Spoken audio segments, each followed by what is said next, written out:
Several years ago during the aughts, we had the Hostel series, Hostel. Hostel Part 1, Hostel Part 2, and I just recently found out there was a Hostel Part 3 that I guess they used to say when they would say, back in the 80s or 90s that it went straight to video or straight to DVD. But I guess this one went straight to streaming. Although in 2011, I guess maybe streaming wasn't yet quite the thing that it is now. But anyway, there was no real this movie didn't get any attention at all compared to the first two, and especially not compared to the first. What I remember the most about the Hostel movies is how upsettingly, disturbingly, not just violent, but sadistic they were, one could say. Not on the scale of, Salo or Serbian film, neither of which I've seen, but don't care to see. And movies like that are just, notoriously sadistic. But I would say that with the Hostel films directed by Eli Roth, at least the first two were,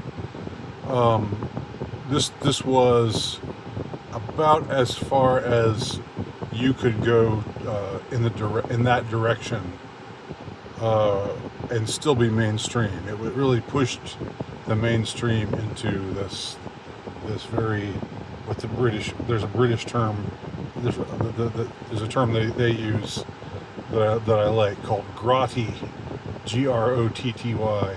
It means something similar to gross or slimy or undesirable, sleazy, but it seems to have its own shade of meaning as well. So that's why I'm using it here. The Hostel films were grotty.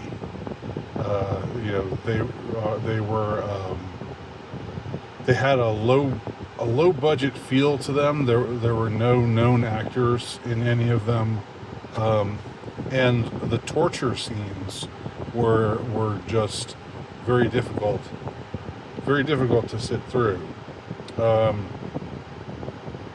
At the time, I wrote, and this was they invented the term torture porn at around this time, mainly because of the Hostel movies, which were successful. They financially succeeded at the box office, and the premise, of course, is something that can hardly be ignored, especially in today's in the context of today. Back in whenever it was that the first Hostel movie came out, 2007, somewhere around there,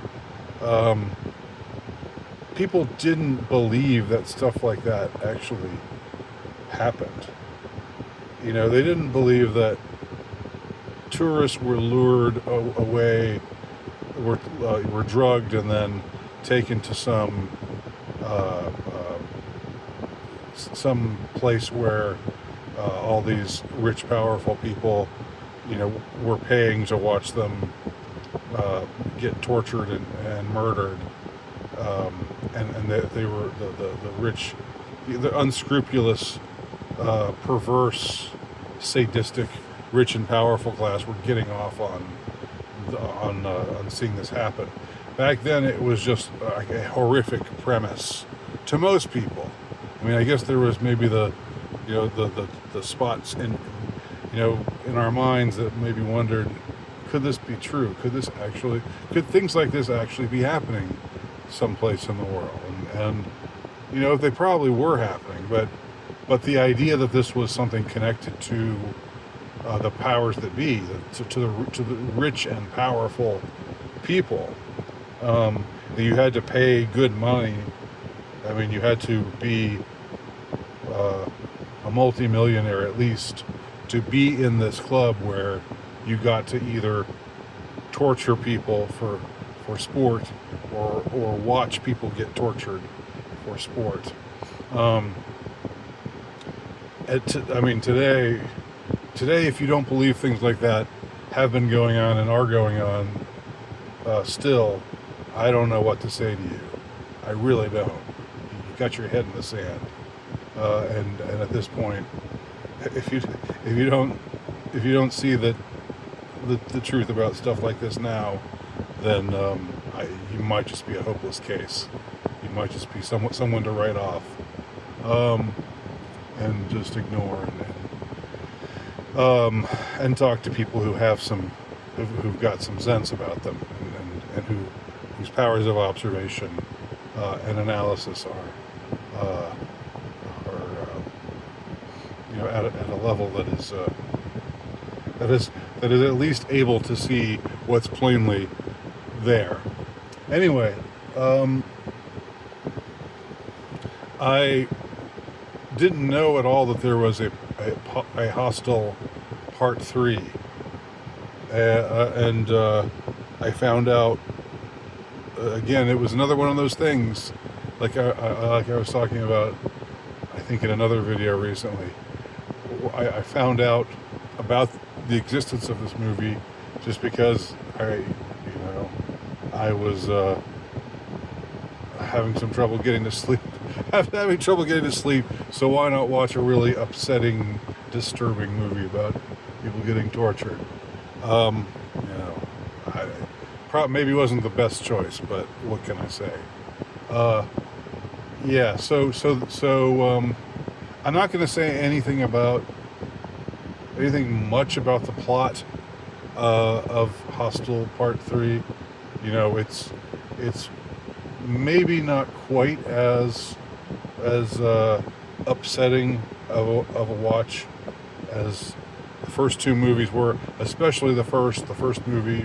Really was the one that was particularly shocking in its depiction of sadism. And then there was also in all of these movies you have the sadism by the bad guys, and then some victim turns it around on them and is just as sadistic back towards them, and it's so, which it's not that the bad guys don't deserve it, but there's something disturbing about how it's just continuing to, it's obviously it's exploitation. I guess it's been around. Things like that have been around. What's called grindcore. That kind of stuff has been around in one form or another for a long time. But here's the deal with Hostel Part 3. There's one scene that I would say the most upsetting scene in the movie involves the torture of this one man, and what they end up doing to him really caught my attention.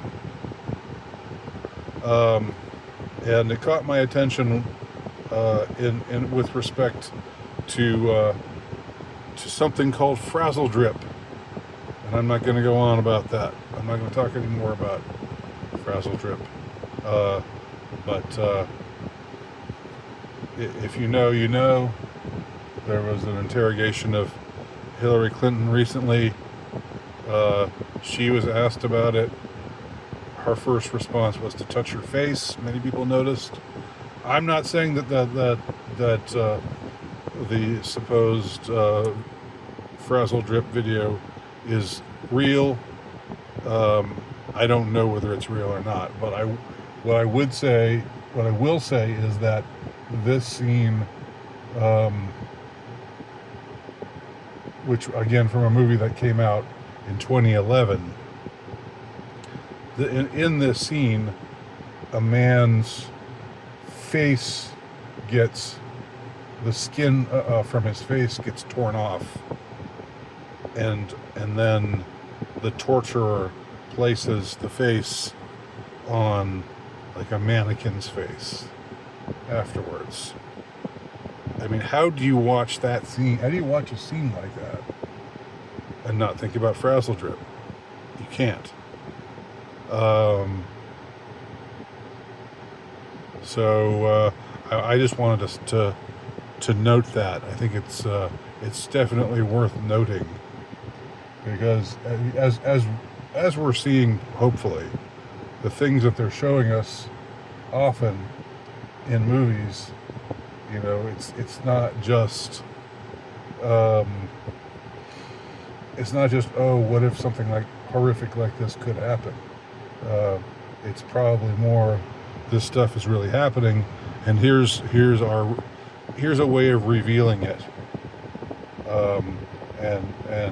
Of course, the normies who watch it just think it's all made up, and things like this don't really happen. Just like with Wag the Dog, I talked about a while ago. I remember recording a video about the movie Wag the Dog, and how at the time I saw it back in the 90s, I thought, they're not really talking. The media doesn't really do things like this. They don't just totally make up a story. They don't do that. They don't just completely invent a story. And have actors playing the parts of supposedly real people, just to actually start a war somewhere. That doesn't happen. This is just a movie saying, what if that were to happen?